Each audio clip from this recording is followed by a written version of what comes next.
Midway USA brand product designers have one straightforward goal: develop high-quality, technically sound products and deliver them to customers at reasonable prices. If you are immersed in the shooting sports industry and pay close attention to every single detail, you know our products are built right and stand up to everyday use. Who has shooting mats and range bag systems to hunting clothing and just about everything for the outdoors? Log on and shop 24/7 with super fast shipping. MidwayUSA.com. Want to plan your next fishing trip without the hassle? FishingBooker.com is the best way to find and book a fishing charter anywhere in the world. Whether you're chasing trophy fish or just looking for a family day on the water, Fishing Booker makes it simple, fast, and secure. With thousands of experienced guides, verified reviews, and 24/7 customer support, Fishing Booker takes the guesswork out of planning. Visit FishingBooker.com and book your trip today. Fishing Booker. Fishing trips made easy.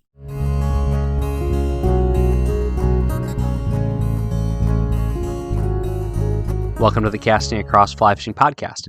I'm Matthew of CastingAcross.com, where I explore the quarry and culture of fly fishing. On this 335th episode of the podcast, I'm doing a lot of gear reviews. A lot of them. So if you like gear, if you like shopping, then stick around because I'm pretty sure this will make you happy. But before I get to that, I just want to extend another thank you as I've had a boost of listeners lately.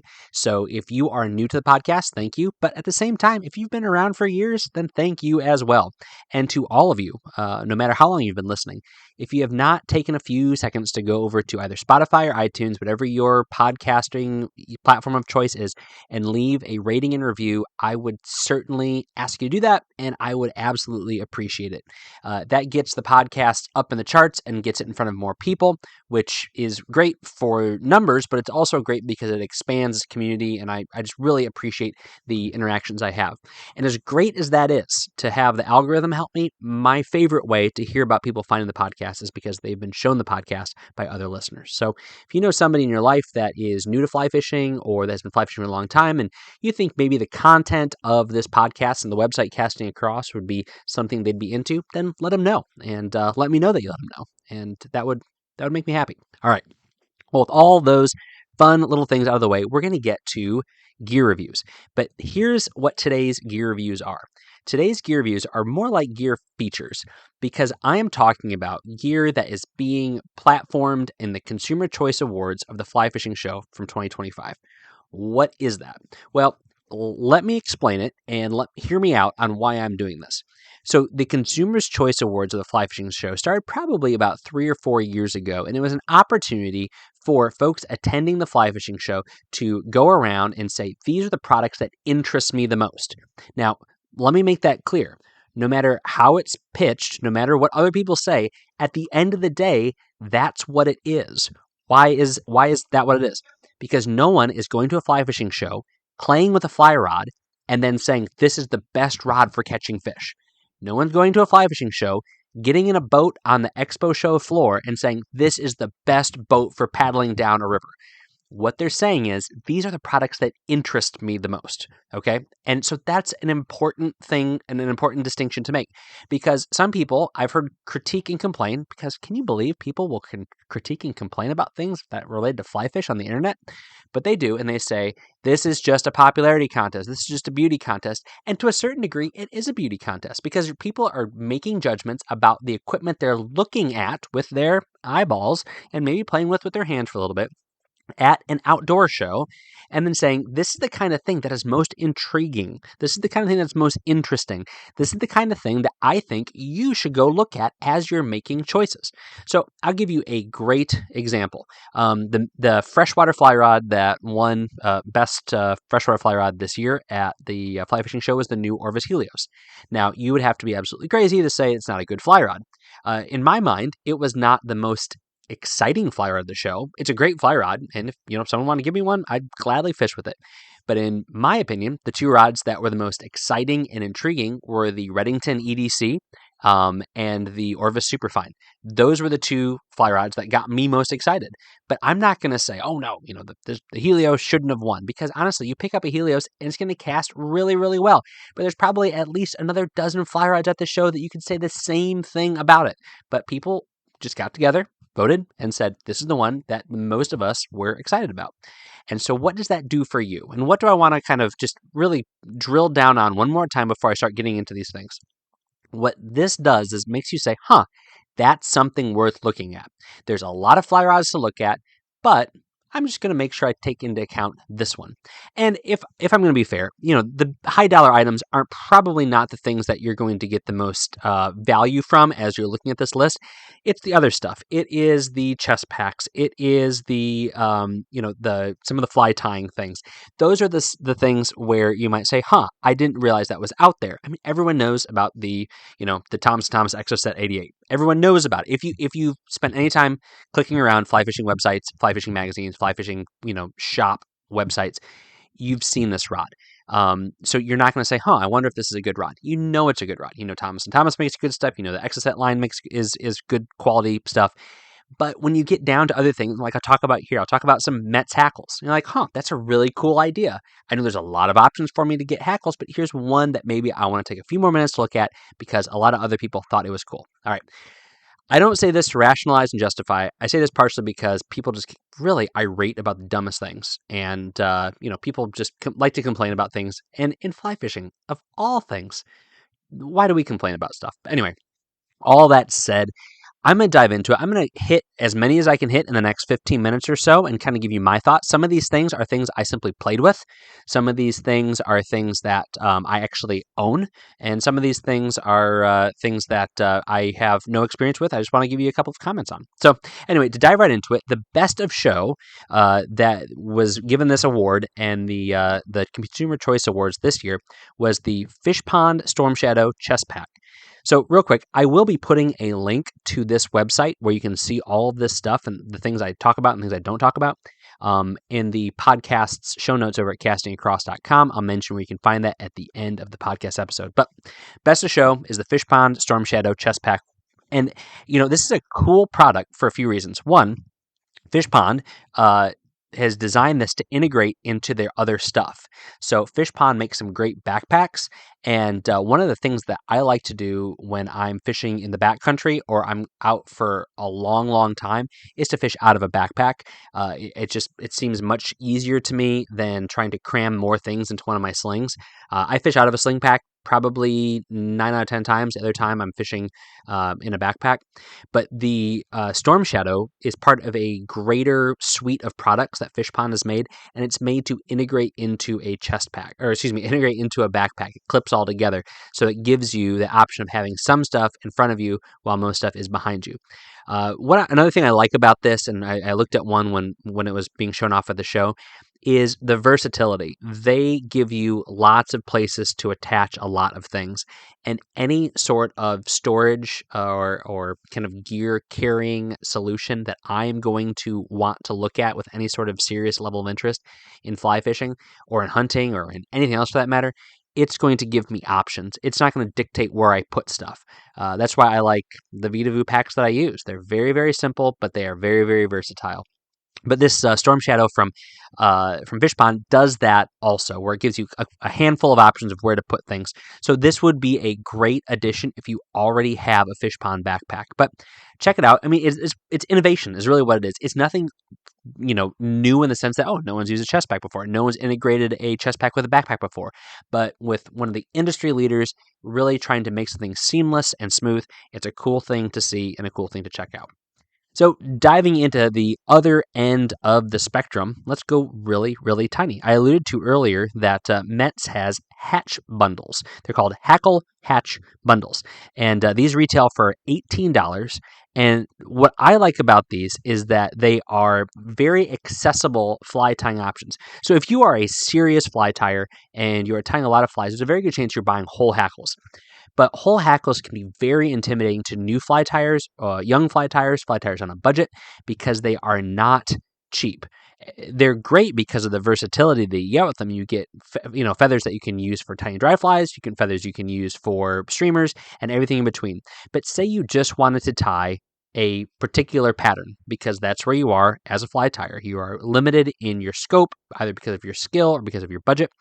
Then when you go to these Metz graded hackle packs, hatch bundles, then you get a size, and you get a couple of colors, and it gives you that option to tie flies in that size with hackles that have been graded for a particular use and a particular size application. Now, this is also a nice thing too, because honestly, if you're going to tie with any sort of seriousness, then you need to be able to, gauge your hackles yourself. But this will probably give you a hackle that, if not spot on, will be good enough. So you don't even have to factor that in as you tie. But Metz has had similar things in the past, but these have a combination of colors, which is a really cool thing that you can do, because for $18 it gets you everything you need to tie a handful of different flies. The next thing that won an award was the freshwater combo kit and saltwater combo kit, was both the Redington field kit. Now, I've talked about the Redington field kits before. I fish with the saltwater field kit. These are high end, and again, maybe some air quotes there, but they are really, really nice fly fishing kits. You get a really good fly rod. I mean, I love the saltwater one that I have, the cold water saltwater one I have. It's a 9-weight. I've cast the trout one, the 5-weight one. They are really high quality fly rods. And then they're paired with a good reel. It's not some sort of dinky plastic reel that you might expect to come from a rod and reel combo. And then they have a high end reel line on them. And as I said before, and will continue to say until I'm done with casting across, you want good fly line. So I would strongly recommend checking out these field kits if you are wanting to expand your fly fishing into another horizon. So say you have a bunch of trout stuff and you are planning on, dipping your toe in the salt, figuratively and literally, when it comes to fishing. You think you'll probably do it a couple times a year, and you might end up doing it more. This is a great way to get a core set of gear that is going to serve you well, and you're not going to feel like you need to replace anytime soon. So these retail in like the $350 to like $390 range, and then there's a handful of different options, but real good gear. Nothing brand new, but it just continues to perform well. I think it says something about these Redington field kits that they came out probably 4 or 5 years ago. It was during COVID. I know that I got mine. But that they continue to be good sellers because people like starting with, or adding to their arsenal, high end gear, not just kind of the cheap stuff. Next up is a shirt. Yes, the Grundens. It's called the Tough Sun Hoodie. Now, I love fishing out of long sleeves and a hood, really every month out of the year. If it's not for staying warm and staying dry, it's to keep the sun off of me. I don't like the sun, and I don't like sunscreen even more. And so, to protect my skin, I will wear sun hoodies in the middle of the summer, where I'm fishing in salt, where I'm fishing freshwater, where I'm on the lake, when I'm wading, whatever it may be, I have a sun hoodie on. But one of the things that drives me absolutely nuts about them is how the exchange for lightweight and breathable often means that they are not very durable. And so I have a handful of really nice, really expensive sun hoodies where they've got little pulls all over them. And you might say, who cares, you're just fishing? Well, if I spend that amount of money, I want it to kind of have a little bit more durability. So Grundens, because their whole thing is tough. Their whole thing is stuff that's going to be durable and rugged and going to last. For $45, which is a great price for a UV, it's UPF 50 rated. It is also marketed as being more durable than the average shirt. I love how they advertise it as built for the rigors of the boatyard or backyard. And so this is the kind of thing where you can feel a little bit better about spending a little bit more, but $45 for a long sleeve sun hoodie from a name brand is a really good price. So if you have been slathering sunscreen on, as you fish in the warmer weather, and you want to try something a little bit better, then definitely check out Grundens and check out this sun hoodie. I think it is a great option for folks who like to fish a little bit smarter.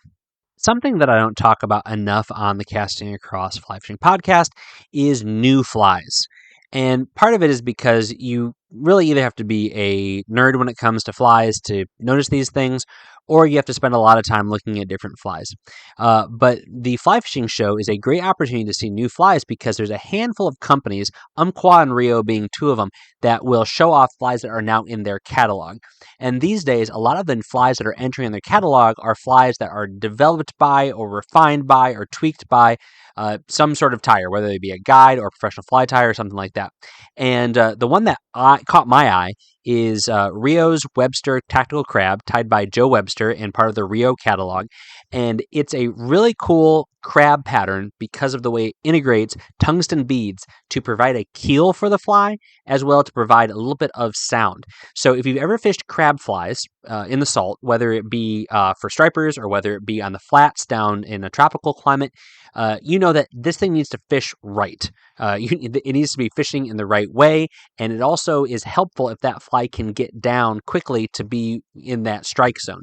So to have the tungsten beads lined up the way that they are, not only creates a really cool profile, but it makes sure that flies gets down quickly, and it also makes sure that fly is in that the right perspective as it gets in front of the fish. So it's a cool looking fly. I mean, I think a lot of folks, they see these flies and they go out and buy them. But I would say even more look at these flies and say, I wonder how I can start to integrate those types of techniques and that design idea into the flies that I tie.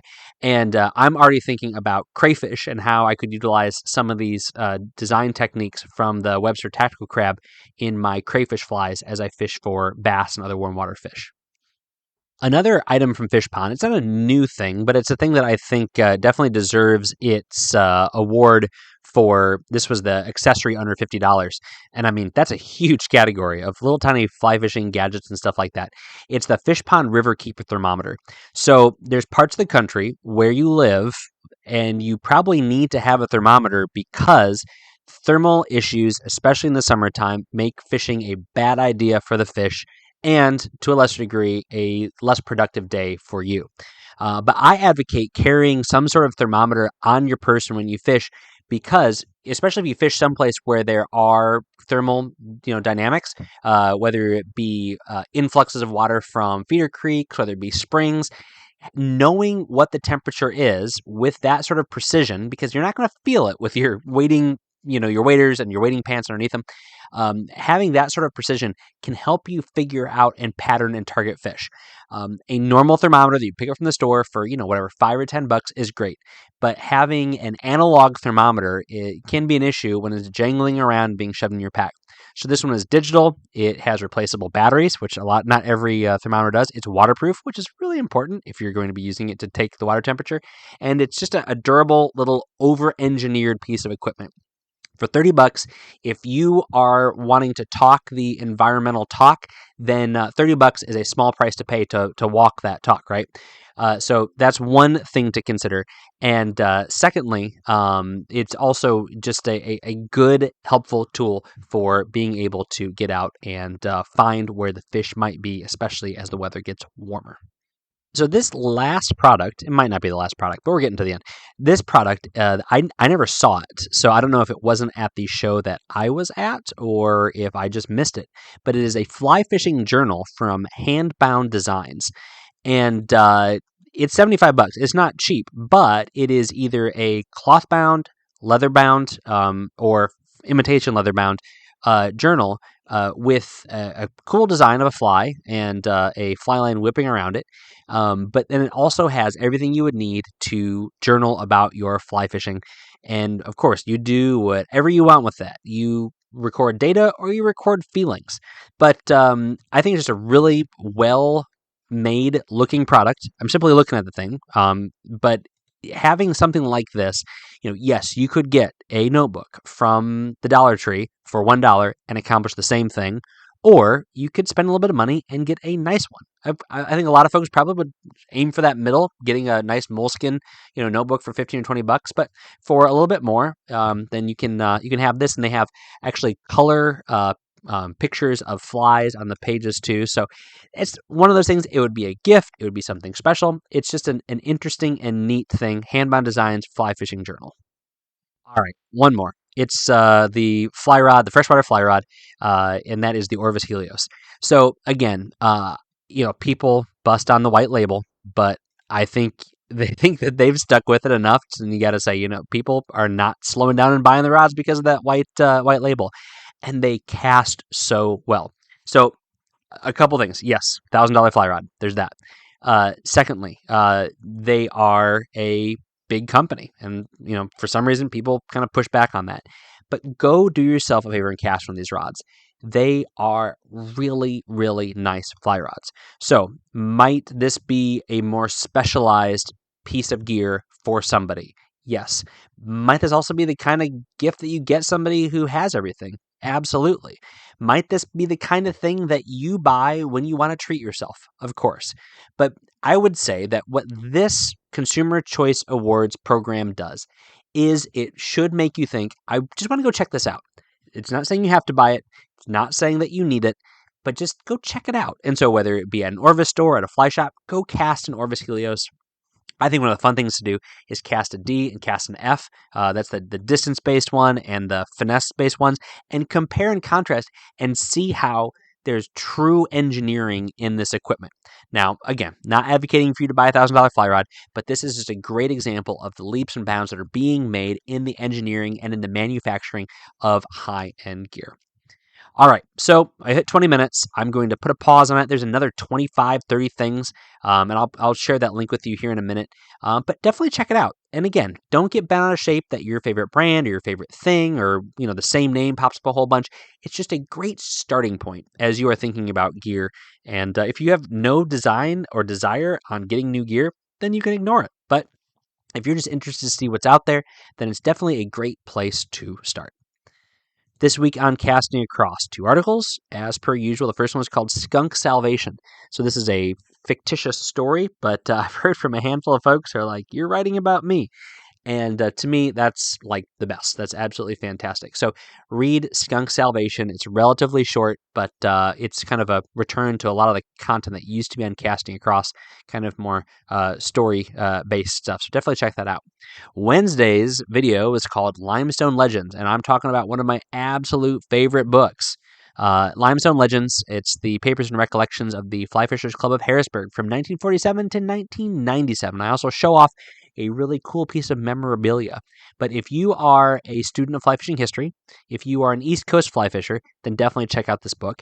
If you are a South Central Pennsylvania angler, Yellow Breeches, Big Spring, Letort, Falling Springs, you owe it to yourself to find this book, track it down.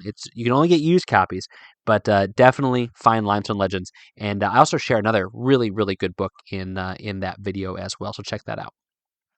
This week's recommendation on the podcast is to go to the website, click on this show's name over on Casting Across, and then click on the link, which will take you to the winners of the Fly Fishing Show's Consumer Choice Awards.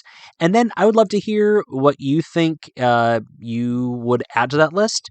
And if you had any questions, I might not be able to answer them, but if I can, I will absolutely do so. But again, it's just a fun thing. It's all it is. And hopefully you can see it for that. And it's just fly fishing. Relax. It's just fly fishing. All right. Anyway, thanks for listening to the Casting Across Fly Fishing Podcast. Please subscribe in your favorite podcast app and rate the podcast on iTunes and Spotify. Then head over to castingacross.com for 3 posts a week on the people, places, and things that go into the pursuit of fish.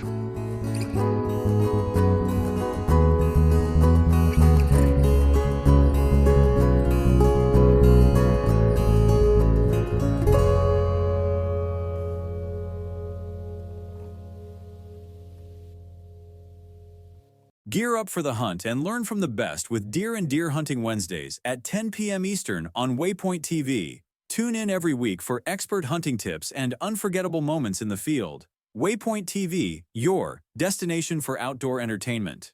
From dawn to dusk and every moment in between, Captain Justin Leake and Meredith McCord have an exciting adventure waiting in the water. Catch Chasing the Sun, Sundays at 10 a.m. Eastern on Waypoint TV. Waypoint TV, your destination for outdoor entertainment.